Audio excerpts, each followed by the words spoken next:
After Barack Obama's speech yesterday on the racially charged anti-American comments of his former pastor Jeremiah Wright, the liberal media held a pity party. Oh, poor Barack. He's just got a crazy grandpa, and don't we all have a crazy grandpa?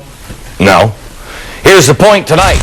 Reverend Jeremiah Wright is much more dangerous than any crazy grandpa any of us might have had. The foundation of Wright's beliefs are rooted in the theological tradition based in hate, intolerance, and racial black nationalism. Here's how I got there. I told you just last week that I wouldn't give any platform to any slinging of any mud for any candidate or any party, and I feel I am keeping my word on this. I am not piling on Obama due to the comments of his former pastor.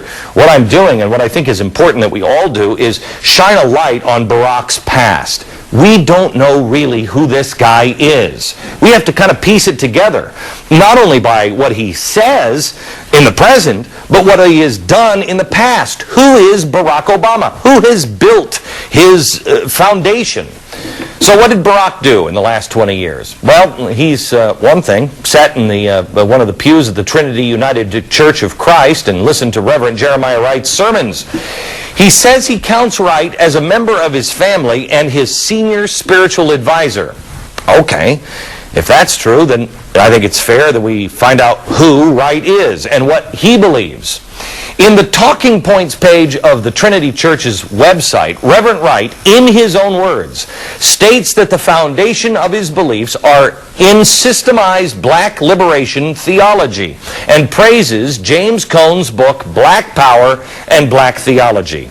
This is what James Cone, the man who Obama's senior spiritual advisor looks up to and whose ideas he preaches, states as black liberation theology. Listen carefully and please follow along. Quote, black theology refuses to accept a God who is not identified totally with the goals of the black community. If God is not for us and against white people, then he is a murderer, and we had better kill him.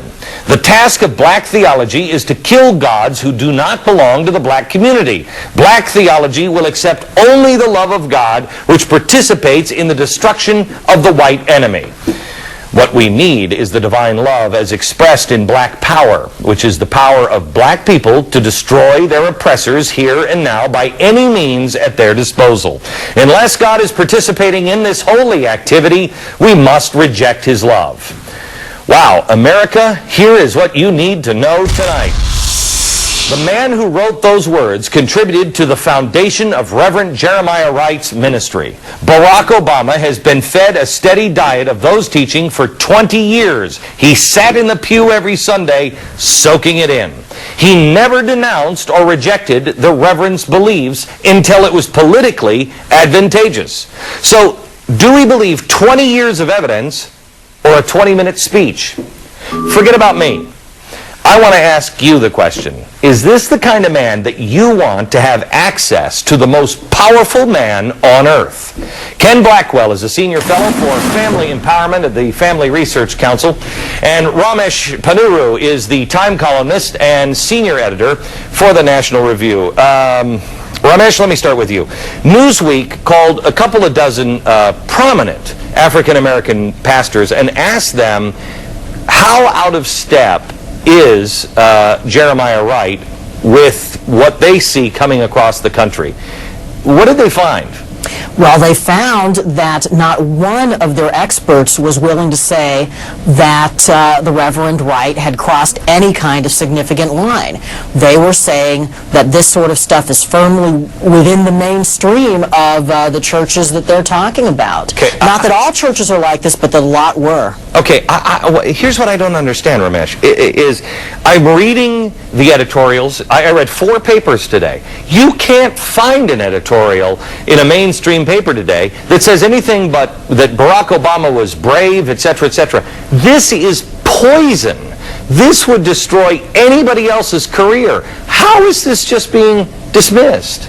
Well, partly it's because for some of his fans and among liberals and in the press, Barack Obama can't sneeze without it being called eloquent. Partly it's because he managed very skillfully to change the subject. The question you've been talking about, I think, is the right question, which is, what does his association, his tight and long-standing association with the Reverend Wright, say about him, his beliefs, and his judgment? Instead, he made it all about this grand canvas of race relations in this country. So it's not about his judgment, it's about all of us. Okay. The moral test is of us, not of him. Ken, I wanted to have you on because you are a former UN ambassador, U.S. ambassador at the UN, and you have seen this black liberation philosophy or theology before. Explain, and I think this is even more frightening than the stuff that I've already read on television. Explain what you've seen. Well, essentially, liberation theology took root in Africa and Central America. It was often offered up by Marxist regimes that knew that they couldn't uproot the church, so they tried to weaken the doctrine of the church. So it is an alternative doctrine of the church that embraces big government. It advances a collectivist ideal and idea, and it says the state, not the individual, is central to society. And that is very disquieting, but it also gives you a better understanding of the undergirding of Senator Obama's big government, liberal philosophy that would increase spending, increase taxes, weaken our military, and our position in the world. I tell you, it explains the comments of his wife. It explains, you're exactly right, his big government ideas. If you understand what this theology is, you do begin to understand Barack Obama, but it is I believe, in a frightening way. However, I'm being labeled the one that's the hate monger for asking these questions. How is this theology out there and it not be labeled racist and hate monger? It's part of a series of parts. You know, here's a guy who says that he studied the doctrine of Saul Alinsky, who was an anarchist, a radical. Here's a guy who basically said that while he was in Reverend Wright's church, he embraces Louis Farrakhan.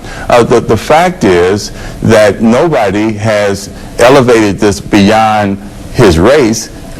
He can speak eloquently on race and moving towards a color-blind society, but what he can't speak to is how he got there, going to a color-conscious theology, and how he got there by embracing, I think, a position that was really radical and antithetical to this whole notion of God as being central to our nation and the individual as being primary. Ramesh, do you think, if I had a gun to your head and made you make a prediction, lay your last $1,000 on the table and make a bet, does this just tighten Barack Obama's core and I think tear us apart even more, make us, pretty much guarantee 1968, or does